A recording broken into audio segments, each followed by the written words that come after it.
fee simple owner in a homeowner association. She owned a townhouse located at 1500 Lago Vista Boulevard in Palm Harbor, Florida.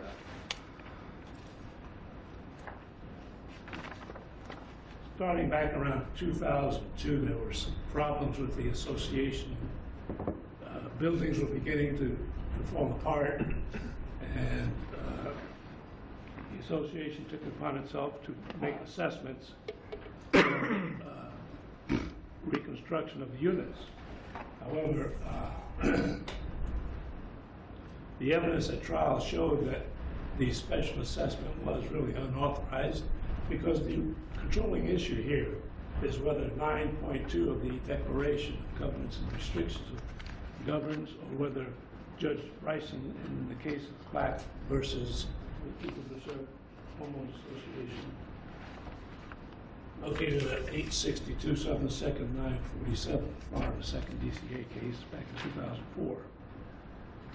In that case, Judge Bryson had ruled, pursuant to a declaratory judgment, that the homeowner association was obligated to reconstruct the units from the inside coat of paint to the outside, which meant the actual entire structures of the buildings. However, this court, in its opinion in Klak, found that Judge Bryson had misinterpreted the covenants, which clearly stated that the association was responsible for maintenance of the exterior of the buildings, along with roofs and common areas. And let me ask you, once that opinion came out, which is roughly 10 years ago, I understand this thing went into bankruptcy for a while, but you know, the holding there was that the homeowners association could not be liable for certain repairs that apparently had been done or were scheduled to be done.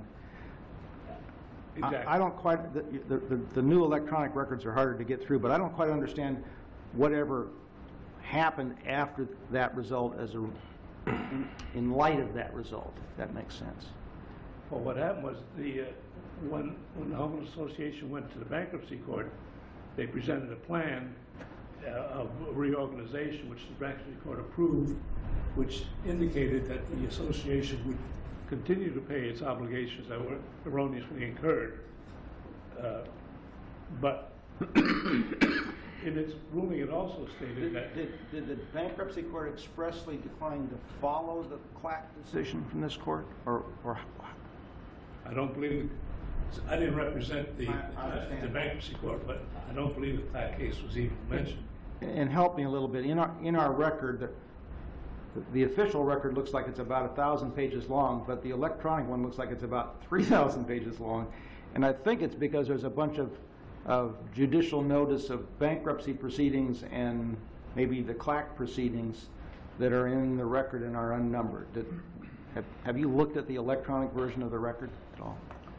I've looked at the outline of the electronic version. It itself is quite lengthy.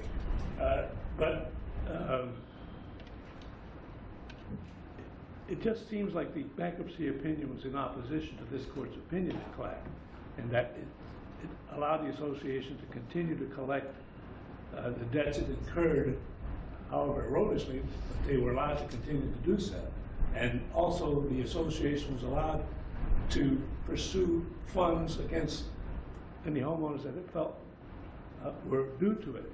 Not that it ordered them to be collected, but it allowed the association to continue efforts to collect what it thought was due to it. And your argument would be that what was due to it was whatever was due to it under our opinion from 10 years ago. That opinion, as well as the 9.2. 9.2, right, sure. The situation was that Ms. Fern had firmly held throughout the entire history of the Klak case and the lower court case in this matter that she was not liable for the special assessments for two reasons. One, because this court in Klak indicated that the association was not responsible for repairing the units from the interior portion of the interior coat of paint to the outside. And secondly, their very own covenants and restrictions, which is 9.2 of the covenants and restrictions, which hold specific procedures required in order to make special assessments. Now, the maintenance assessments our standard. Ms. Fern was supposed to pay those assessments. She did not pay the maintenance assessments against advice, and as a result, she lost 2 units, so she's without a home. Right now, the only issue, the only order on appeal is a personal judgment for this quantity of money that's Yes, a separate assessment, right? Yes, Your Honor. In fact, Are there other homeowners that are still fighting this that are in a similar position to Ms. Fern?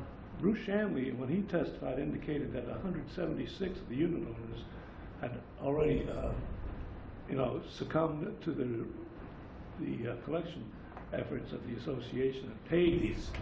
They can't be heard now to complain, right, even though they were erroneous. So there's no fear of a flood of lawsuits coming as a result. But Ms. Fern was correct in her position. 9.2 of the covenants was not followed. 9.2 states that when an assessment exceeds $5,000, not only whether it exceeds $5,000, but if the contemplated assessment exceeds $5,000, in this case it was $28,000, there was to be a 2/3 majority vote approving that special assessment. That was never done. The testimony at trial from both James Cobb and Gail Fern indicated that they never received any notice of a hearing in which to vote on a special assessment.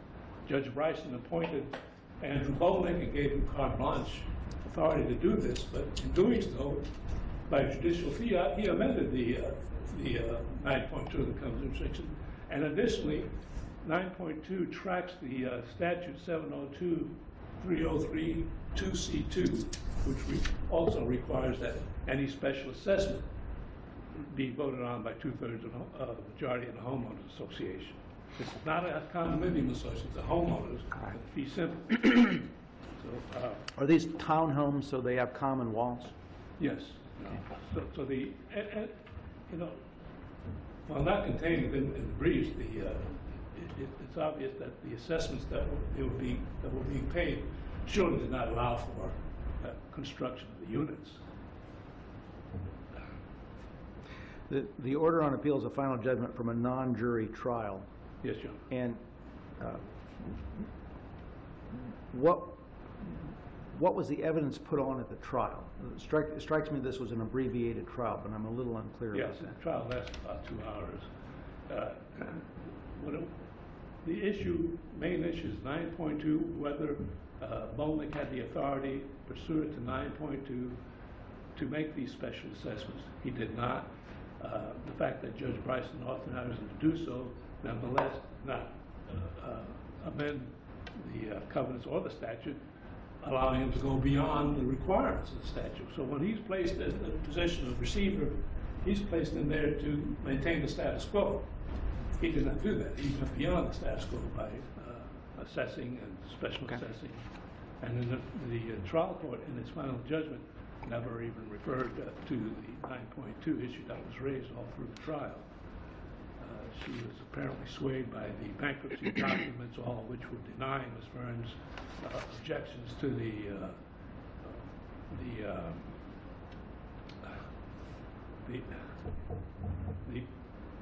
plan for reorganization. She objected to all those. Nothing in the plan indicated that she was obligated to pay these assessments. It never even addressed the issue of whether she was obligated. It only allowed the homeowner association to pursue claims that it thought it was due to it. It was not due to it because of language, and for that reason, we believe that the trial court should be reversed, the matter should be remanded, and be dismissed. Okay. Thank you very much. Thank you. I'll save you 5 minutes for rebuttal.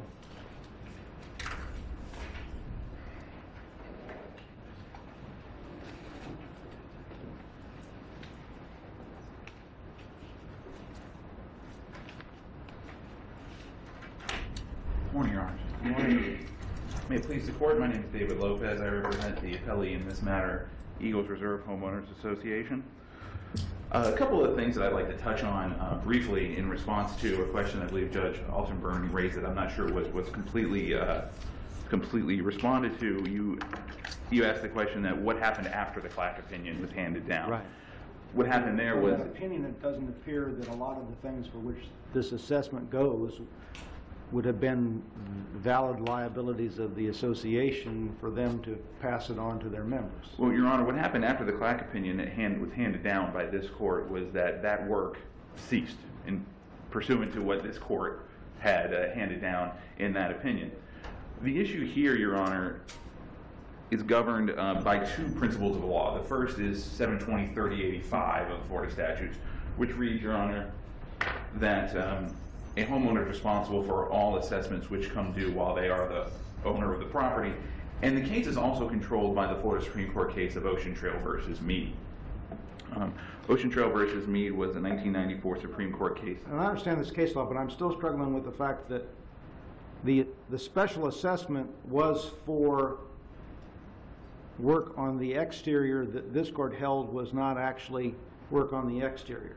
That's correct, Your Honor. That's correct, Your Honor. The special assessments were imposed or levied against the property. If we held that those things were not a liability of the association didn't need to pay for them, and the members of the association didn't need to be assessed for them. Isn't that right? Well, Your Honor, I would say that the Klak opinion, which you're referring to, is a very narrow holding. And it doesn't address the issue of liability for assessments.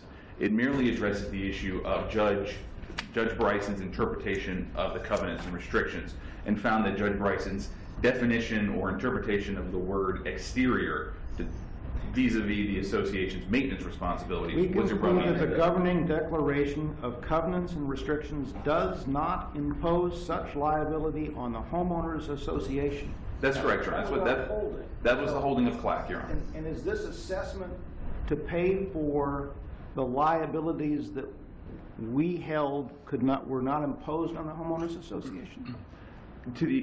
Yes, Your Honor, to the extent, but however, those liabilities, those special assessments were levied by the receiver acting in accordance with the authority granted to him by Judge Bryson in the order appointing receiver, which was subsequently per curiam affirmed by this court. Well, the fact that we do a per curiam affirmance of an order appointing a receiver doesn't mean that we approve of each and everything the receiver does under that order, though.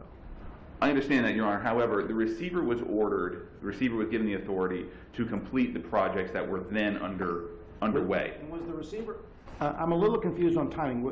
Was the receiver appointed before or after the Klak opinion? Before, Your Honor, full 3 years before the Klak opinion. And so the things that we found were not association liabilities were things the receiver did.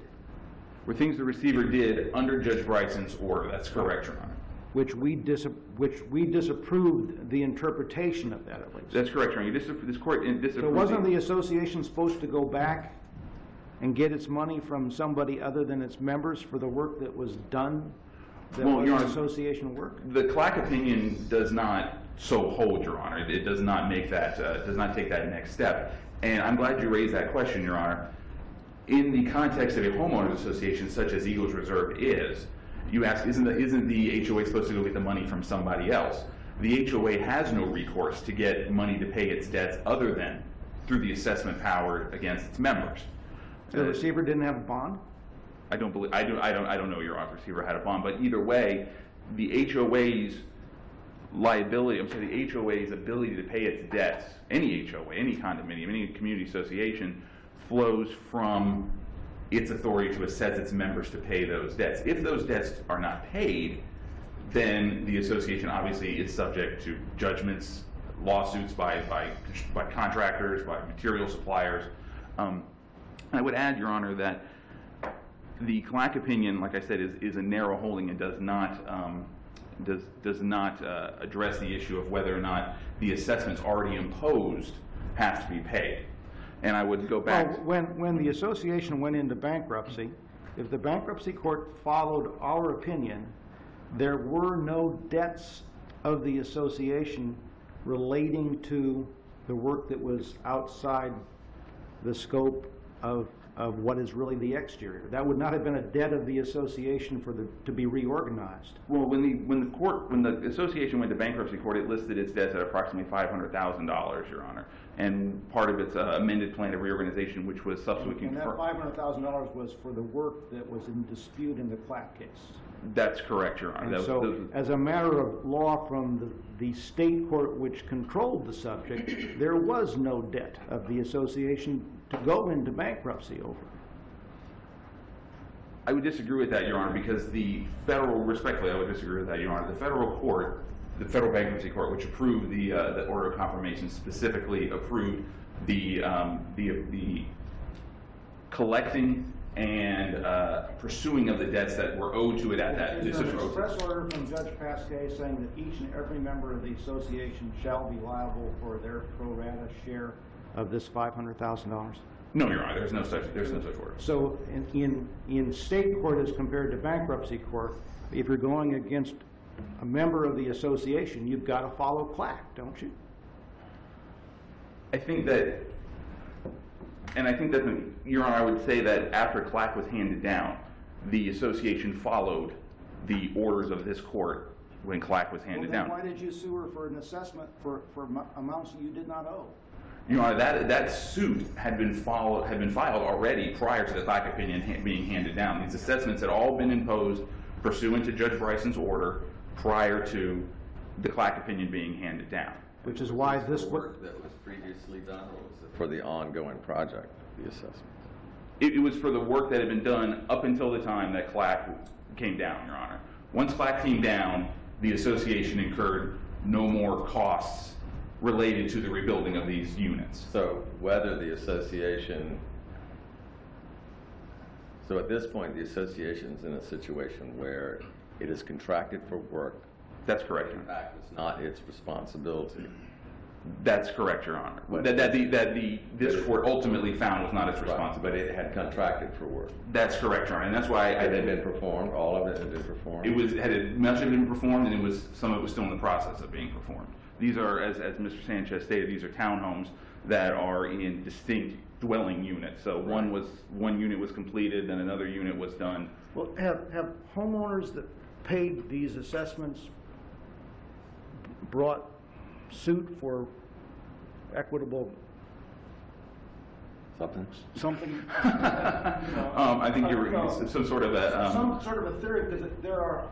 I mean, my gist of this is that there are some homeowners that have $5,000 in repairs on their house, and others that had $80,000 worth of repairs, and so there were winners and losers. And if you're a loser and you're still enforcing this stuff, don't they at least have the right to get their money back from the other homeowners under Klak? To my knowledge, Your Honor, there have been no suits brought against the association by any of the homeowners that you are... Or against each other. Or against each other. I don't believe there have been any suits by homeowner A suing homeowner B for what they would, like you said, some sort of unjust enrichment or some equitable remedy. Not to my knowledge, Your Honor, have not been. And I bring that back, and Judge Northcutt, I believe, raises a good point.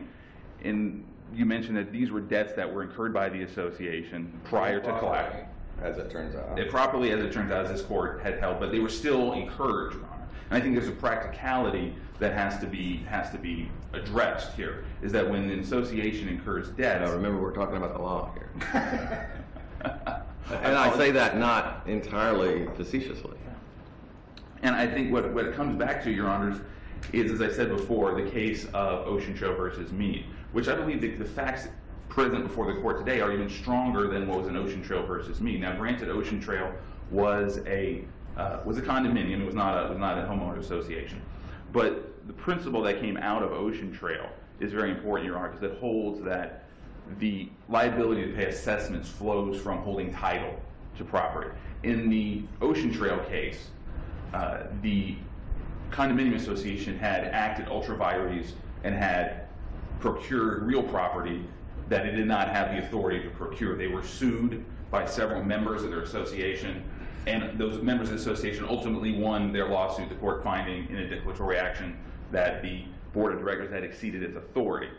Ultimately, a lot of legal maneuvering, but ultimately an attorney's fees judgment was entered against the association, and they passed a special assessment to pay the attorney's fees. As I said before, a homeowners association has no way of paying its debts other than by the assessments of its members. In that case, they passed a special assessment to pay the attorney's fees judgment. The same homeowners who had prevailed in the lawsuit were now being asked to pay a special assessment, to pay the association, to pay them for the attorney's fees. They sued the Court of Appeals. It wasn't this court, but the Court of Appeals held that an association could not assess its members to pay for acts which had been entered into in an unauthorized fashion, very similar to the situation that presents itself here. And in that case, the DCA very much endorsed the argument that Ms. Fern raises today, that if the action was invalid, I can't be assessed and expected to pay for the cost of those invalid actions.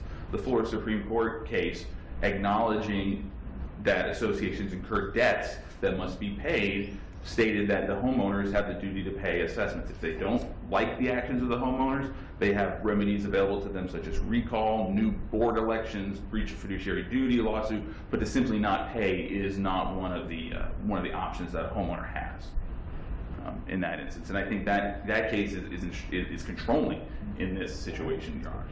You know, that's a little different. I mean, how does she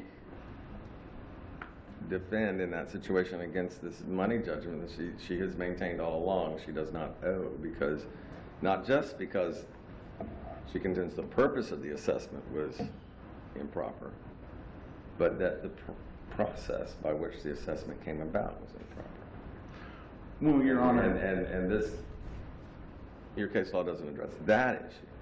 Well, Your Honor, I would also point out that the fact that Ms. Fern, as has been noted, this case, in some form, dealing with this association goes back approximately 14 years. It goes back to about the year 2000. This saga that the association has gone through bankruptcy, through construction defects, goes on for quite almost 15 years now. When the assessments were imposed by the special receiver, and I would add, Your Honor, that regarding 9.2 of the declaration and the requirement to obtain the approval of the homeowners, none of the assessments that were imposed by the receiver individually were above $5,000. There was a series of individual assessments that were imposed, and that was in the testimony of Bruce Shanley, which is in the record, that several months apart, most of them were around $3,333.33. So none of them reached the $5,000. The contracts that were entered into for this repair, were they larger than that? Larger than 3,003? Yeah.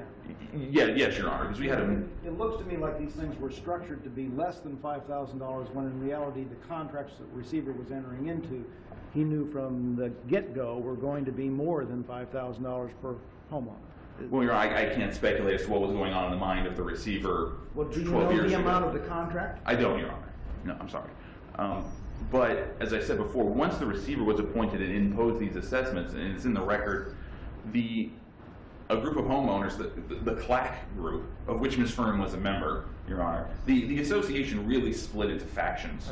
This is probably new owners, and old owners. Right. The association split into factions. One group opposed to the association doing anything, the other group approving the association taking the action it was doing, and you had various factions fighting it out, and that was ultimately the Berger group. There's the Berger group and the Klak group, led by their respective homeowner leaders, Your Honor.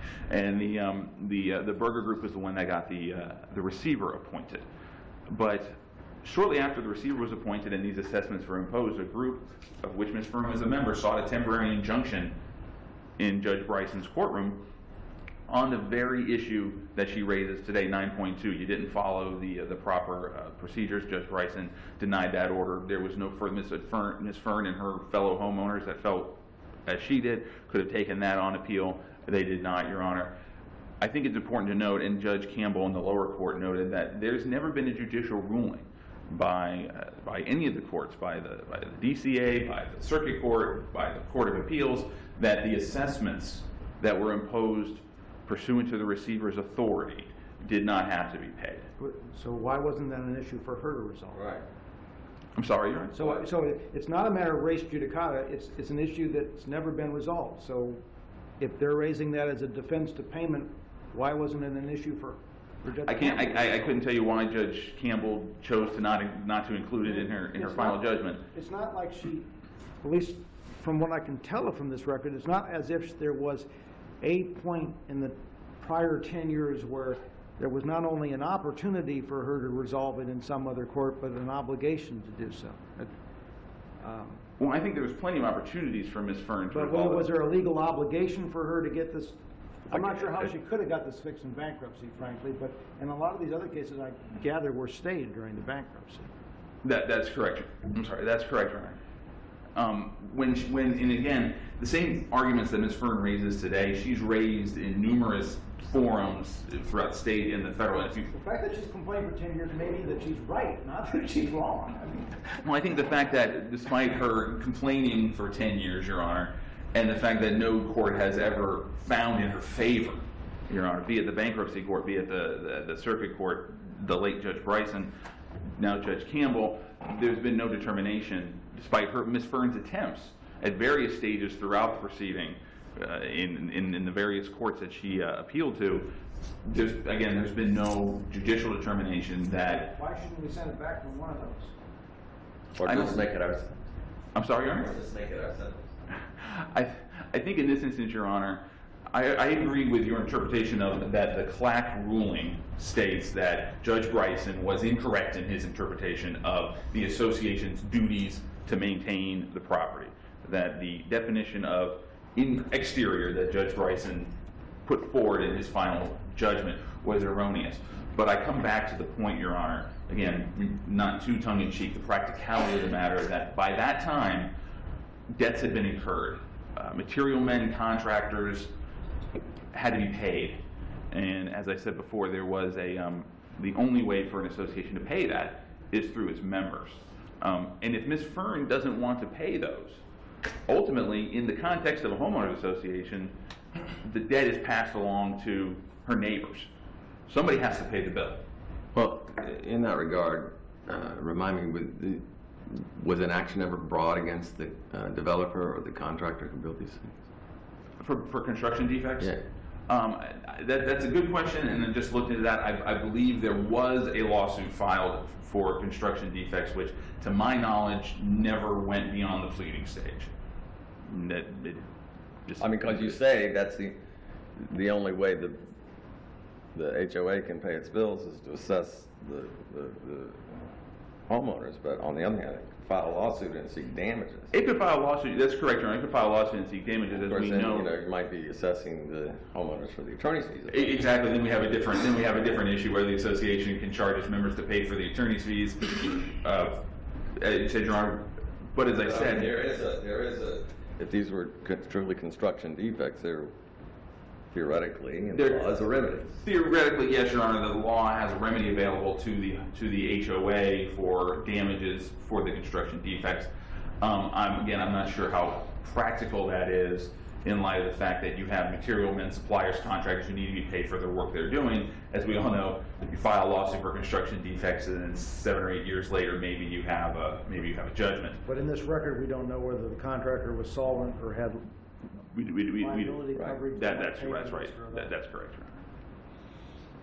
So again, I would bring the argument back to that these are debts that had to be paid, and again, the receiver was acting under the authority granted to him by Judge Bryson, and after the Klak opinion came down, the work stopped pursuant to this court's opinion in that case. Thank you very much. Thank you. Mr. Sanchez?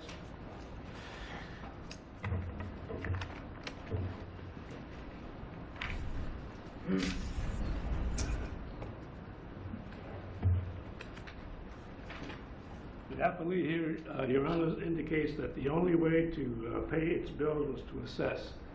In this case, because of the erroneous interpretation of the covenants and restrictions leading to these special assessments, the association did have insurance to cover these erroneous charges on their part. So they could have called upon the malpractice carrier, so to speak, and to bring this to a head, which was done in the bankruptcy court. But there was a settlement on that, and it's unclear how it would apply in this particular case. Let me ask you this: if the following our Klak decision, apparently there wasn't more work done to any extent on this, and it all went into bankruptcy.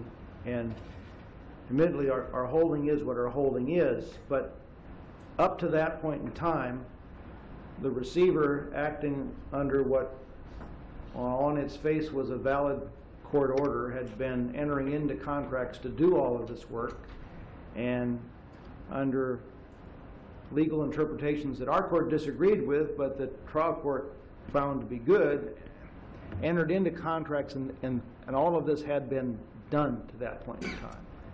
There was nothing raised in the trial here. The So trial I'm not sure whether our last opinion actually results in the association having no liability for what it's done to that point in time.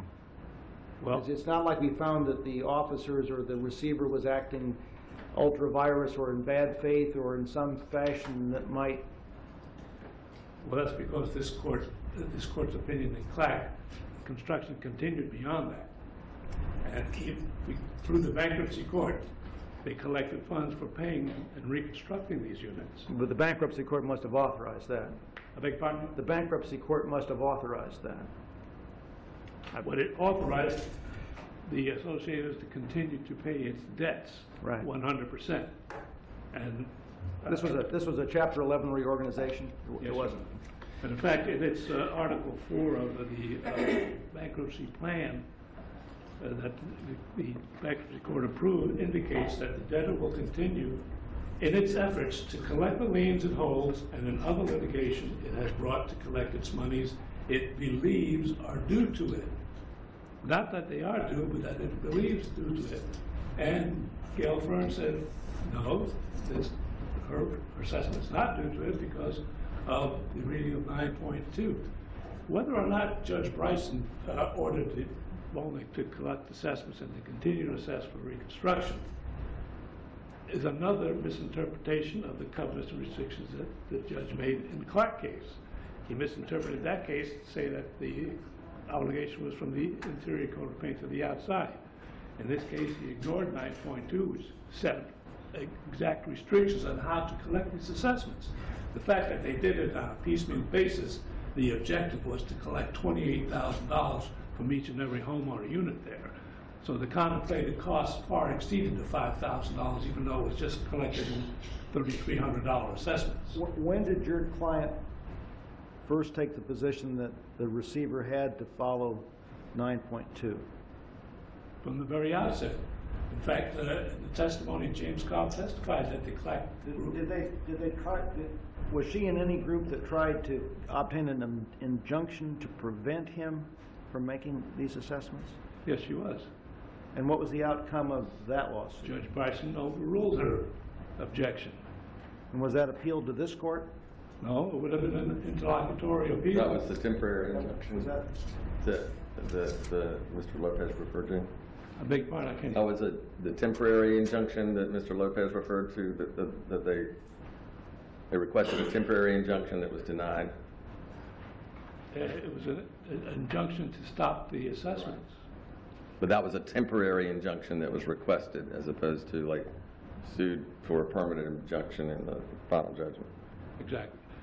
Understanding here that Ms. Fern is not a plaintiff anywhere. She's defending against the system. At this point, she's a defendant only here. She's defended, and her position is soundly stated because 9.2 is clear. The clear language of 9.2 was that there had to be a assent by 2/3 majority of the homeowners in order to approve assessments that may have contemplated to be beyond the $5,000. That did not happen, Judge. Based on that alone, subject to reversal here. I also, Mr. Lopez referred to the Ocean Trail case. That was a condominium case, and it involved a judgment, a valid judgment, which the association had the obligation to assess all its members with under condominium association statutes 718. There was no judgment here that required Gail Fern to pay this assessment. So the analogy is incongruous. The saga has, as Mr. Lopez rightfully pointed out, been going on for 15 years. And for 15 years, Gail Fern has maintained, and rightfully so, that the assessments were improper. Now, All the other association members, they paid the assessments, they challenge them. They can't be heard now to challenge them for refunds because they paid it. They succumbed to it, and the statute of limitations has probably run on that. But in her case, she's maintained her position all throughout. The association had no authority to reconstruct these buildings. It is clear from this court's ruling in Klak. Going to bankruptcy court and getting the court to agree to this and that, the other, is irrelevant to the 9.2 in this case. The bankruptcy court made no reference to 9.2. In fact, the bankruptcy court never referenced Gail Fern in any way, shape, or form. It just, a series of objections she made to the plan, not to the assessment, but to the plan itself. And as a result of that, I believe this court should reverse and remand this case for instruction to dismiss it. Thank you very much. Thank you very much, Al. Thank you, Judge. Next case is Guevara-Vica versus State.